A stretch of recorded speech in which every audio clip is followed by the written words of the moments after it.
Hi everybody, my name is Natasha and I've been commanded by His Royal Highness Prince Bertie the Frog to tell you a story Nori. Did you know that Prince Bertie lives in a pond, not a palace? His friend Tim the Tadpole asked him yesterday, "Prince Bertie, when I grow up, will I be a green frog just like you?" Do you know what Bertie told him? Really? You haven't heard what Prince Bertie said to Tim the Tadpole? Well, Prince Bertie said to Tim the Tadpole, "If you want to grow up to be a nice green frog like me, you have to eat up lots and lots of green slime, little Tim." If enough children keep listening to Prince Bertie's stories, Tim the Tadpole will eat up his slime and grow into a handsome frog just like Bertie. So keep listening and tell all your friends to tune into storynori.com as well. Now, do you really want me to read a story, Nori? Did you say yes? All right, listen quietly and I will tell you the story Nori of The Frog from the Violet Fairy book by Andrew Lang. Once upon a time, there was a rich farmer woman who had 3 sons. One day, they all 3 told their mother that they wanted to get married, to which their mother replied, "Do as you like, but see that you choose good wives, and, to make certain of this, take with you these 3 balls of wool, and give it to the girls to knit. Whoever knit the best pair of socks will be my favourite daughter-in-law." Now the eldest 2 sons had already chosen their wives, so they took the wool from their mother and carried it off with them to have it knitted as she had said. But the youngest son was puzzled what to do with his wool, as he knew no girl, never having spoken to any, to whom he could give it to be knitted. He wandered here and there, asking the girls that he met if they would undertake the job for him, but at the sight of the wool they laughed in his face and teased him. Then in despair he left their villages and went out into the country, and sitting on the bank of a pond began to cry bitterly. Suddenly there was a noise close beside him, and a frog jumped out of the water onto the bank and asked him why he was crying. The young man told her of his trouble and how his brothers would bring home beautifully knitted pairs of socks from their promised wives, but that no one would knit his socks for him. Then the frog answered, "Do not weep because of that. Give me the wool, and I will knit it for you."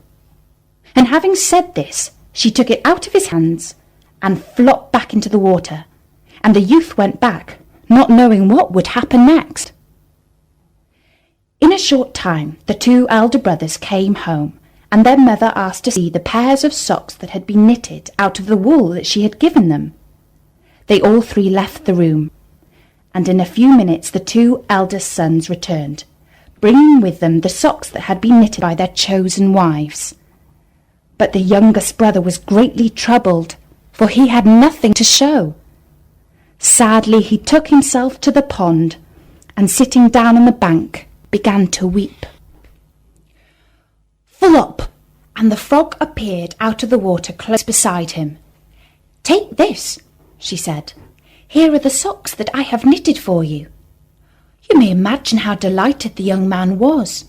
She put the socks into his hands, and he took it straight back to his mother, who was so pleased with it that she declared she had never seen such beautiful warm woolen socks, and that they were much nicer than the socks that the elder 2 brothers had brought home. Then she turned to her sons and said, "But this is not enough, my sons. I must have another proof as to what sort of wives you have chosen. In the house there are 3 puppies. Each of you take one and give it to the woman whom you mean to bring home as your wife. She must train it and bring it up. Whichever dog turns out the best, its mistress will be my favourite daughter-in-law." So the young men set out on their different ways, each taking a puppy with him. The youngest, not knowing where to go, returned to the pond, sat down once more on the bank, and began to weep. Flop! And close beside him he saw the frog. "Why are you weeping?" she said. Then he told her his difficulty, and that he did not know to whom he should take the puppy. "Give it to me," she said, "and I will bring it up for you." And seeing that the youth hesitated, she took the little creature out of his arms and disappeared with it into the pond. The weeks and months passed, till one day the mother said she would like to see how the dogs had been trained by her future daughters-in-law. The 2 elder sons departed and returned shortly, leading with them 2 great guard dogs, who growled so fiercely and looked so savage that the mere sight of them made the mother tremble with fear. The youngest son, as was his way, went to the pond and called on the frog to come to his rescue. In a minute she was at his side, bringing with her the most lovely little dog, which she put into his arms. It sat up and begged with its paws, and went through the prettiest tricks, and was almost human in the way it understood and did what it was told. In high spirits the youth carried it off to his mother. As soon as she saw it, she exclaimed, "This is the most beautiful little dog I have ever seen. You are indeed fortunate, my son. You have won a pearl of a wife." Then, turning to the others, she said, "Here are 3 shirts. Take them to your chosen wives. Whoever sews the best will be my favourite daughter-in-law." So the young men set out once more, and again, this time, the work of the frog was much the best and the neatest. This time the mother said, "Now that I am content with the tests I gave, I want you to go and fetch home your girls, and I will prepare the wedding feast." You may imagine what the youngest brother felt on hearing these words. Where would he find a girl to marry? Would the frog be able to help him in his new difficulty? With bowed head and feeling very sad, he sat down on the edge of the pond. Flop! And once more the faithful frog was beside him. "What is troubling you so much?" she asked him, and then the youth told her everything. "Will you take me for a wife?" she asked. "What should I do with you as a wife?" he replied, wondering at her strange proposal. "Once more, will you have me or will you not?" she said. "I will neither have you nor will I refuse you," said he. At this the frog disappeared, and the next minute the youth beheld a lovely little cart, drawn by 2 tiny ponies, standing on the road. "Come with me," she said, and he got up and followed her into the cart. As they drove along the road, they met 3 witches. The first of them was blind, the second was hunchbacked, and the third had a large thorn in her throat. When the 3 witches beheld the cart, with the frog seated pompously amongst the cushions, they broke into such fits of laughter that the eyelids of the blind one burst open, and she recovered her sight.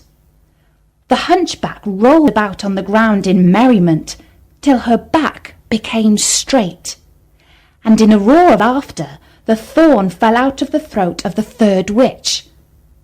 Their first thought was to reward the frog, who had accidentally cured their misfortunes.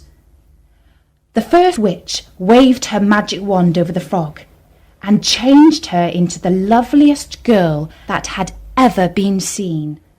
The second witch waved the wand over the tiny cart and ponies, and they were turned into a beautiful large carriage with prancing horses and a coachman on the seat. The third witch gave the girl a magic purse filled with money. Having done this, the witches disappeared, and the youth with his lovely bride drove to his mother's home. The mother was delighted to see her young son's good fortune. A beautiful house was built for them. She was the favourite daughter-in-law. Everything went well with them, and they lived happily ever after. And that was the story of The Frog from Andrew Lang's Violet Book of Fairy Tales. It's one of Prince Bertie's favourite stories. Bertie especially likes stories about frogs. Do you? Prince Bertie would like to meet all his new friends at his lovely green and purple website. You can see what he looks like there, so drop by at storynori.com. I'll be telling you another story soon, so keep coming back for more stories. For now, from me, Natasha.